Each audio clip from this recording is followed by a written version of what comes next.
ওকে। তো এখন আমরা হচ্ছে আমাদের সামনে যে প্রবলেমটা সেটা হচ্ছে যে তিনটা নাম্বার নিব আমরা। লেটস অ্যাসিউম এ, বি এবং সি, এবং আমার বাইর করতে হবে যে কোন নাম্বারটা হচ্ছে গিয়ে সবচেয়ে বড়। ইফ এলসের মাধ্যমে আমরা বের করব। তো কি কি কেস হতে পারে? First simple case, A is greater than B এবং কি greater than C, right? A is greater than B এবং গ্রেটার দেন সি। এরপর হতে পারে A is greater than B but A is less than C. সেক্ষেত্রে আমরা কি পাইতেছি? সবচেয়ে বড়কে অবভিয়াসলি সি, কারণ কি বি কিন্তু অলরেডি বাদ, যে লেস দেন ওই কিন্তু অলরেডি বাদ। আরেকটা কেস কী হইতে পারে যে এ লেস দেন বি, এটা হতে পারে।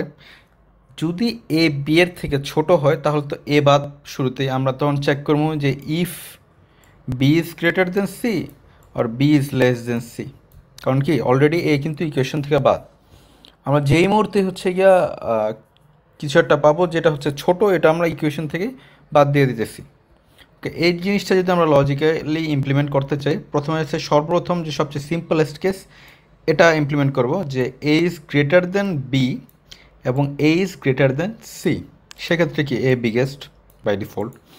এবার এ যদি বি এর থেকে বড় হয় কিন্তু সি এর থেকে ছোট হয়, এর থেকে এ যদি বি এর থেকে বড় এবং সি এর থেকে ছোট, সেক্ষেত্রে সি বড়, কারণ কি বি তো অলরেডি বাদ। আমরা কি বলছি, যেটা ছোট হবে সেটাই বাদ। তাহলে এখানে বি বাদ, আমরা থাকতেছে এ, এবং এ কি সি এর থেকে ছোট, সেক্ষেত্রে কি সি বিগেস্ট। এবার যদি এ বি এর থেকে বড় না হয় তাহলে শুরুতে এ বাদ, তখন আমরা জাস্ট দেখবো যে বি সি এর থেকে বড় নাকি সি এর থেকে ছোট।